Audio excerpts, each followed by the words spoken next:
I am Santa Claus. Came down from the North Pole a couple of weeks ago. Been visiting Kwaj. I have all my elves with me, and I love coming to Kwaj once a year and doing a little diving. I'm Mrs. Claus, and I will be scuba diving in with all of my elves and my husband Santa Claus, of course. And we will be coming into Iman Beach with our glowing tree and gifts for all the children.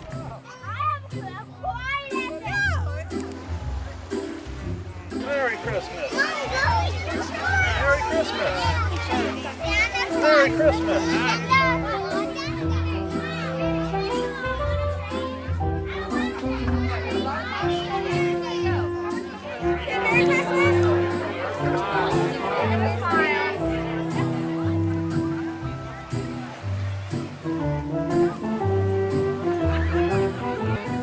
Have a happy new year, and scuba divers, please have a happy and safe new year.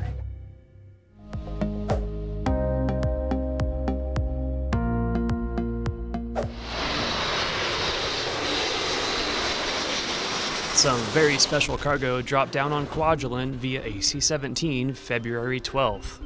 U.S. Army Garrison Kwajalein Atoll's first shipment of the Pfizer COVID-19 vaccine had arrived.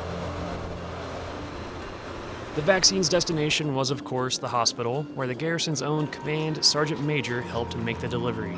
This is a coordination with multiple agencies across the board: INCOMP, SMDC, MedCom, Regional Health Command, TAMC, and us here at the garrison to get us the Pfizer vaccine. Some of the Kwajalein Hospital medical staff flew up to beautiful Roy Namor March 2nd. They joined forces with Roy's small clinic team at the terminal building to give 75 island residents their first Pfizer COVID-19 vaccine. It was an operation similar in practice to the larger one occurring on Kwajalein. Smaller in scale, but equally important, to help provide immunity to the tiny workforce that supports the Reagan test site missions taking place there. So tell us a little bit about your goals. Like what goals do you have coming up for the next couple of years? What kind of things are on the top of your list? I know in the town halls you've kind of mentioned them, but I think the listening audience would love to hear like what your what your checklist is about, what your goals are for the time that you're here. I think like probably every commander before me who's come here with probably a long list of things that they wanted to do differently, especially after they get an opportunity to kind of assess the island and see what's needed. Most of all my stuff is really nested in kind of my overall priorities, right, which is people first, mission, and then I'm big on inclusion, and we'll talk a little bit about that probably today, but inclusion is important, which means you got to bring everyone together to help make decisions, otherwise you're not really meeting the intent of the community. Yeah. So some of you may have started your New Year's resolution. Here are 6 tips on how to keep your resolution this year. Tip 1. Now let's be real. If you set your goal too high, you'll never reach it. So when you're setting your New Year's resolution, be realistic. Tip 2. If you just decided to have some resolution last minute, take a step back. Come up with a plan of action. Break down the process and make smaller goals to lead up to your final goal. Tip 3. Tell others about your goals so they can help support you, or even find someone with similar goals and motivate each other. Tip 4. If you're putting in the work to reach your goal, reward yourself some, but don't do anything that contradicts that resolution. That defeats the purpose. Maybe order you a new water bottle to use at the gym or something. Tip 5. Experts say it takes about 21 days for a new activity to become a habit, and 6 months for it to become part of your personality. It won't happen overnight, so be persistent and patient. Tip 6. If you fall off the horse, just get back on it. Don't give up just because you've already failed and it's only mid-February. Keep going. Well, that's it. So good luck out there, and remember, set realistic goals, don't give up, and stay motivated. A message from AFN Kwajalein. Home movies are tiny time capsules reaching into the past. They serve as bridges linking adults to their childhoods and to memories of their parents when they were young. In some cases, they may constitute some of the best historical footage of a tiny island community riding in the wake of strategic missile defense program decisions made a world away in Washington, D.C. Tony Mollica, a former Kwaj kid, has heaps of just this type of footage. Recorded by his father Lonnie, beginning in January 1970 and ending in December 1975, the Mollica Super 8 film reels capture Kwajalein and the Mollica family as they existed during two separate tours. One tour came at the start of the Kwajalein Missile Range's massive Safeguard missile and radar testing series taking place on Mek Island. System tests would soon start here at Kwajalein against ICBM targets. Many Kwajalein facilities had been enlarged and improved for the influx of Army and civilian personnel and their families. The other tour came about 5 years later, as the Safeguard era of anti-missile testing was coming to an end on the missile range. AFN Kwajalein had a chance this week to chat with Mollica about his father's passion for capturing daily life on film. In this interview, we discuss Tony's Herculean efforts to preserve the footage, and we also take a walk down memory lane, strolling through his boyhood home of Kwajalein. My last name is Mollica, Tony Mollica, yep. Tony Mollica, a former Kwaj kid who lived out here in the 70s.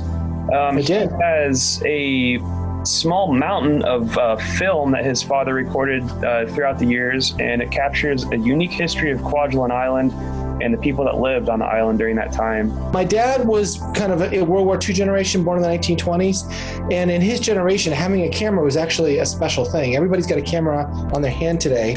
But if it was 1950 and you were in your 30s, you had a camera, like you had this special thing. And so he was just passionate about documenting his life and documenting, so I have photos and then from photos it goes to slides, and from slides it goes to film. And then in the 90s, he switches over to tape, right? Magnetic tape and digital video. And he ended up really spending most of his adult life just documenting his life. Islanders gathered near Emon Beach to showcase the annual Kwajalein hula performance.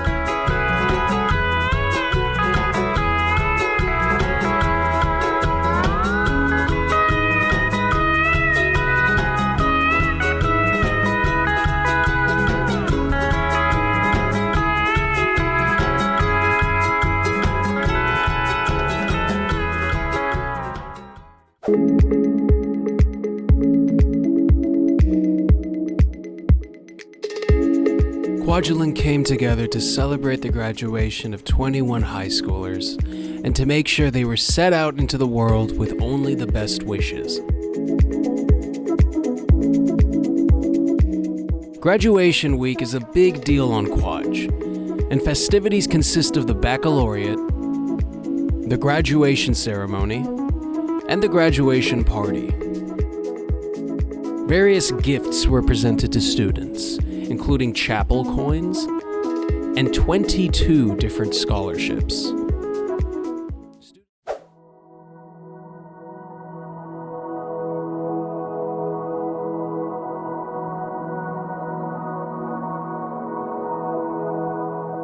As our moon passed through our Earth's shadow this past week, islanders all across the Pacific looked up to the heavens to witness a total lunar eclipse. In honor of this celestial event, MIT personnel allowed residents to view the moon up close using a high-powered telescope.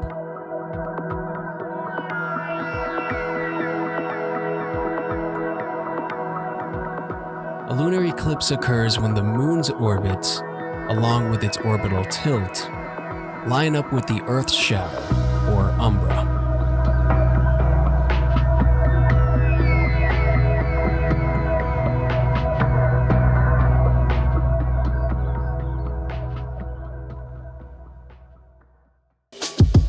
Big news for Kwajalein.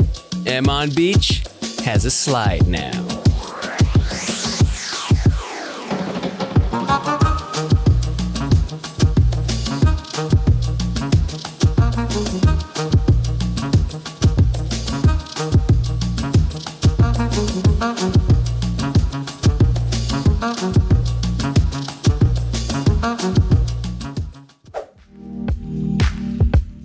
Kwajalein junior senior high school students boarded a B-boat and went island hopping with one objective in mind: to pick up as much trash as possible.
After a year of postponement due to the global pandemic, the Tokyo 2020 Olympics were finally underway. Athletes from around the globe met in Japan's capital city to compete for the gold. Marshall Islands' own Colleen Ferguson and Philip Kinono were among them.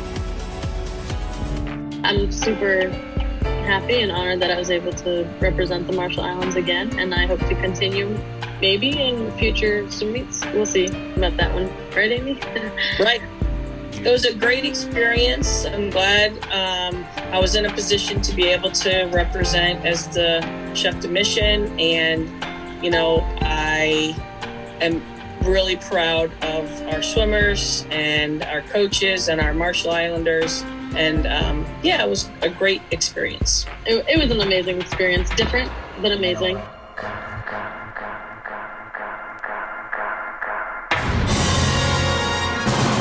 Perhaps in 2024, 2028, and beyond, we will see even more Olympians compete for the Marshall Islands.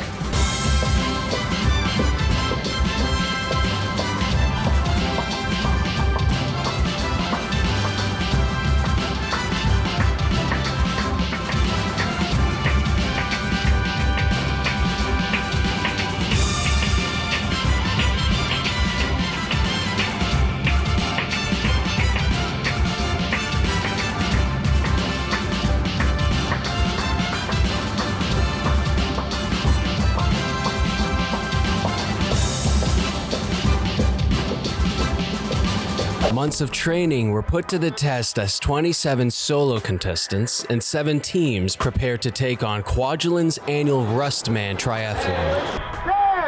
As the seconds clicked toward the start time, participants mentally prepared for the rigorous task ahead.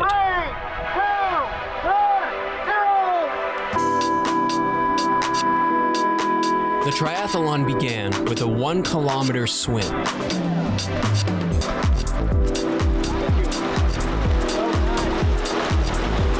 After a refreshing but tiring swim, it was time to break a sweat with a 42-kilometer bike segment. It was time to stand up and face the most rigorous part of the Rustman, a 10K run around the north side of the island.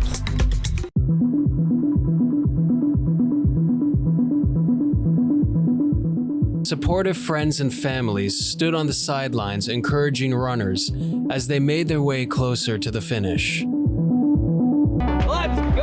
After 2 hours, 24 minutes, and 3 seconds, the finish line was crossed by Will Hahn of Team 27 KWAJ. What was the hardest part, besides keeping the AirPods in? The very end, trying to keep my goal of 50 minutes. It's like sprinting at them.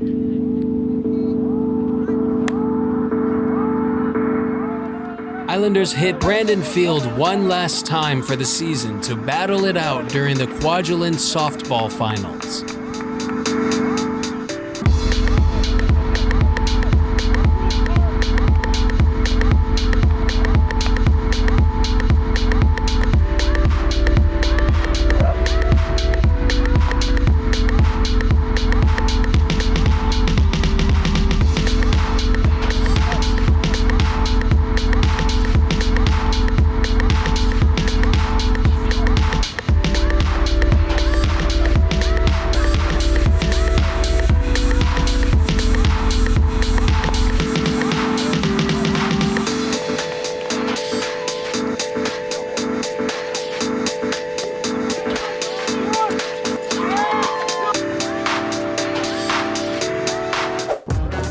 Contestants conquered land, air, and water during Kwajalein's annual Memorial Day Cannonball competition.